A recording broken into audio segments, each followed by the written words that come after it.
Bonjour à tous et bienvenue pour cette première capsule du Fujifilm fait son show.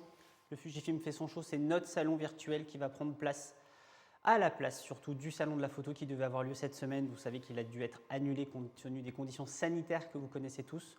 En parlant des conditions sanitaires, vous voyez, je suis tout seul, je suis loin de mes caméramans, c'est pourquoi je peux vous parler démasqué. On prend tout ça à la sérieuse et on fera très attention au matériel et aux gens autour de nous. Je vous souhaite la bienvenue. On va partager cette semaine ensemble à travers des capsules en début d'après-midi, puis vont suivre des workshops techniques à travers de la prise de vue, de la post-production.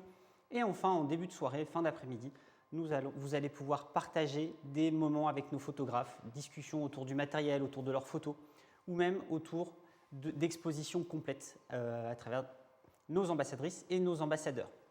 Nous commencerons tout à l'heure avec Alice Santini qui vous présentera le GFX et le shooting sur la transparence. Vous pourrez à cette occasion lui poser toutes les questions sur le GFX et sur son travail. Nous allons commencer cette première capsule technique, comme vous l'avez deviné, avec le GFX. Qu'est-ce que la gamme GFX? Et déjà, que signifie GFX? GFX, c'est pour grand format X. X, vous le savez, c'est le nom de notre série X, que vous avez connue à travers depuis le X100 jusqu'au dernier petit nez qui était le XT4 et le X100V cette année. Le GFX, on a repris tout ce qui fait le savoir-faire de Fujifilm et on l'a mis en grand. Pourquoi grand? On est sur un capteur 44-33. Regardez cette taille de capteur. On est sur quelque chose de très grand. C'est 1,7 fois plus grand que le 24-36. Vous me direz, on appelle le 24-36 le full frame, le plein format.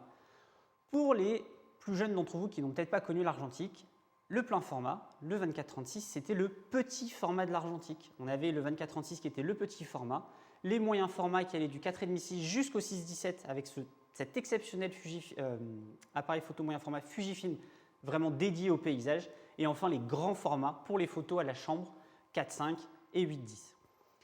C'est pourquoi, en toute légitimité, nous avons appelé ce capteur le grand format de la photographie numérique.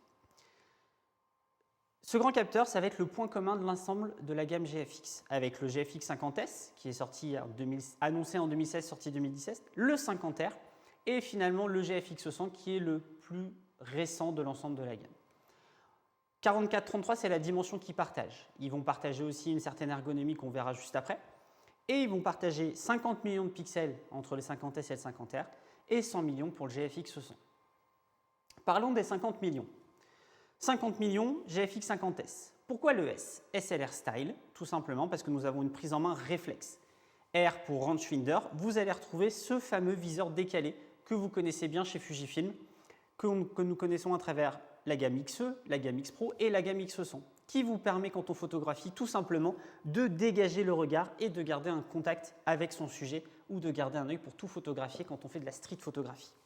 Street photographie pour rue aussi pour le GFX 50R et forcément, je vous laisse deviner, GFX 50S pour studio. C'est vraiment ce qui va les différencier. Vous allez faire les mêmes photos avec, c'est le même capteur, même processeur. Vous allez bénéficier des mêmes performances. Ce qui va changer, c'est la manière dont vous allez prendre la photo, mais on en parle juste après avoir parlé du GFX 100. GFX 100 pour 100 millions de pixels, comme vous l'avez sûrement deviné. Les 100 millions de pixels, c'est vraiment du bonus. C'est même pas ça l'attrait pour ce boîtier-là. L'attrait, c'est que vous allez avoir une technologie autofocus similaire à celle que vous allez trouver sur des XT4, sur des X100V, sur des hybrides de pointe aujourd'hui. Donc vous allez avoir un autofocus un peu plus rapide que ce qui va être disponible sur les 50R et 50S. En général, quand on parle de moyen format en numérique à des photographes, ils vont dire c'est bien, c'est lent, c'est lourd, c'est fait pour le studio. Et bien Fujifilm a détruit tout ça et vous propose une image du moyen format beaucoup plus rapide, beaucoup plus polyvalente, qu'on peut vraiment emmener partout, à l'ergonomie simplifiée et à l'utilisation beaucoup plus légère. On va être au plus lourd 1,2 kg, moins d'1 kg, 700 grammes. C'est vraiment le boîtier que vous allez pouvoir emmener partout, mais le boîtier avec un grand capteur. Quand on parle d'ergonomie, vous allez voir qu'on va retrouver tout ce qui fait le savoir-faire Fujifilm. On va retrouver ces molettes à l'ancienne. Vous allez retrouver une bague de diaph sur les optiques, une molette de vitesse, une compensation d'exposition, et un bouton pour changer les ISO, donc sur le 50R présent ici, sur le 50S, une molette entièrement gravée. De quoi vous avez besoin d'autre pour faire de la photographie? On n'a besoin de rien d'autre. Vous avez le triangle d'exposition sous la main. La seule raison de rentrer dans un menu Fujifilm, c'est quand vous l'achetez pour le paramétrer à votre image. En effet, quand vous regardez Tous les boutons où vous n'avez aucune inscription sont des boutons entièrement paramétrables à votre image. Donc une fois que cela est fait, la seule raison de rentrer dans un menu, c'est pour formater la carte. Boîtier facile à utiliser et tout à la main. Vous voyez que le GFX 100 va vous présenter une ergonomie un peu différente. Vous allez trouver un écran vous rappelant toutes vos principales fonctions, à la manière d'un réflexe, avec votre vitesse, votre diaph, vos ISO, vos principales modes de shooting et vos deux batteries. C'est vrai que c'est ça la force du GFX 100. On a un boîtier monobloc, du coup, deux batteries directement incorporées dans le boîtier, pour une autonomie logiquement doublée. Et sur la partie gauche de l'appareil, vous allez retrouver un menu image simple, multi pour pouvoir faire tout ce qui va toucher au bracketing et à la prochaine mise à jour qui va être proposée, le 400 millions de pixels dont on reparlera juste après, et un mode vidéo. Et oui, c'est le boîtier GFX 100 qui va vous proposer à la fois de la photo très haute définition, mais aussi de la vidéo. C'est le seul boîtier chez Fujifilm aujourd'hui qui vous propose une sortie ProRes, dont on parlera plus en détail dans une prochaine capsule cette semaine. L'autre gros avantage du GFX 100, je vous disais, ce n'est pas ces 100 millions de pixels, ça va être sa stabilisation interne. On est sur un capteur stabilisé sur 5 axes qui viendra travailler en complément de la stabilisation des optiques dont nous parlerons juste après, et jusqu'à 6 stops. Cette stabilisation a permis aux ingénieurs japonais de mettre au point un nouveau firmware qui devrait sortir d'ici la fin de novembre, qui vous permettra de faire 400 millions de pixels. La technologie est simple, on prend le contrôle de la stabilisation, le boîtier se débrouille pour faire 16 photos, les unes derrière les autres, ce qui va vous permettre d'avoir une image complète en R, G et B. On va avoir des couches couleurs complètes. Vous verrez, ça va être incroyable en termes de reproduction d'images, d'archives aussi. Quand vous allez faire des détails très fins, par exemple sur des livres ou sur des billets, vous allez vraiment profiter de l'intégralité des détails. Cette mise à jour sera disponible d'ici la fin du mois. En plus d'accompagner la mise à jour qui a déjà été déployée cet été sur les 50S et 50R, leur apportant un vrai coup de jeune sur l'autofocus. Mais que seraient de fantastiques capteurs avec de mauvaises optiques devant? Pour faire une bonne photo, c'est une alchimie entre un bon capteur et une bonne optique. Bien sûr, il faut mettre aussi un bon photographe derrière, ça fait toute la différence. Au niveau des optiques, Fujifilm vous propose à ce jour 11 optiques sur le marché. Une 12e est déjà prévue et devrait arriver d'ici l'année prochaine. Pour vous parler des optiques, il faut d'abord qu'on sache comment s'en occuper et comment calculer l'équivalence en 24-36. On a plutôt tendance à calculer l'inverse. On vient plutôt de petits capteurs, que ce soit APS-C ou micro 4 tiers, et on va devoir augmenter la focale pour aller en équivalent 24-36. Sur l'APS-C, il faut rajouter la moitié. Donc un 23 va être équivalent à un 35 mm. En grand format, il va falloir faire l'inverse. Il va falloir réduire la focale. La petite astuce, très facile mathématiquement, il faut penser hors taxe. On enlève 20% du chiffre présent sur l'optique. Si je prends par exemple ce 45, 45 moins 20%, 45 moins 8, 37, on va être sur un équivalent 35 mm, 35-37 mm au plus proche du 24-36. En parlant de l'optique, tout à l'heure je vous ai parlé de cette bague de diaph.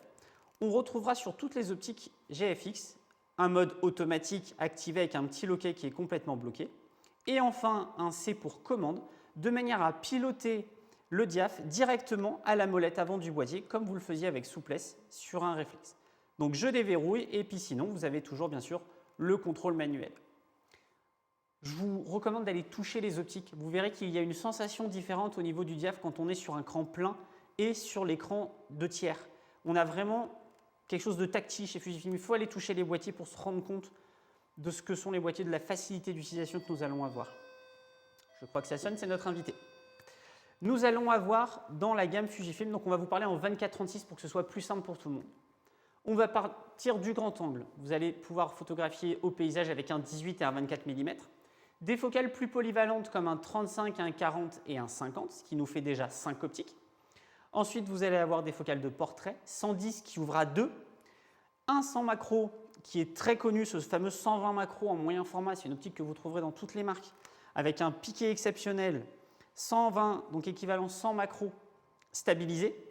Et enfin, une focale de portrait longue distance, un 200 mm qui ouvre à 4, qui est vraiment un piqué pour le portrait, vous verrez, testez-le, c'est incroyable. Pour accompagner ces focales fixes, bien sûr, 3 zooms pour vous apporter de la polyvalence. On va trouver un 25-50, 45-100 et 80-160 sont 3 zooms, vous voyez parfaitement complémentaires, qui couvrent du 25 au 160 pour vous apporter de la souplesse dans vos reportages. On a parlé de 11 optiques. La 12e qui va sortir, c'est un 81.7 qui devrait sortir d'ici l'année prochaine, qui sera, à mon avis, la focale de référence des portraitistes. 81.7, on applique à peu près la même conversion du diaph qu'on l'applique à la focale. 1.7, ça va vous donner un équivalent 1.2 sur du 24-36. On a un grand capteur, 2 belles optiques et un petit dernier complément d'information sur ce capteur. Pourquoi je devrais passer sur un capteur plus grand? Pour récupérer plus de détails, 50-100 millions de pixels, mais surtout pour récupérer quelque chose qu'on a perdu sur le capteur 24-36.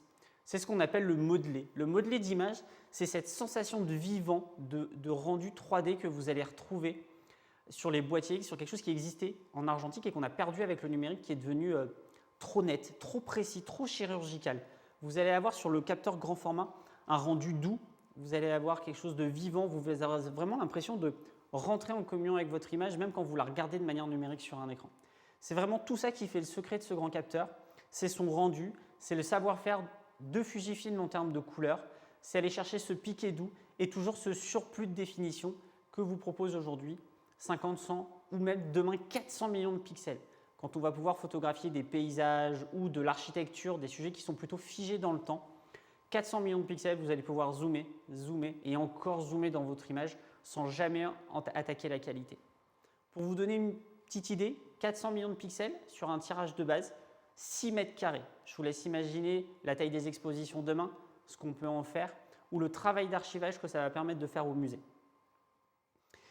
C'était Cyril, je vous recommande d'activer les notifications sur vos différents réseaux sociaux afin de pouvoir nous suivre toute la semaine. On va avoir 3 conférences par jour, ça va être intense, mais vous allez voir, on va en prendre plein les yeux. À bientôt.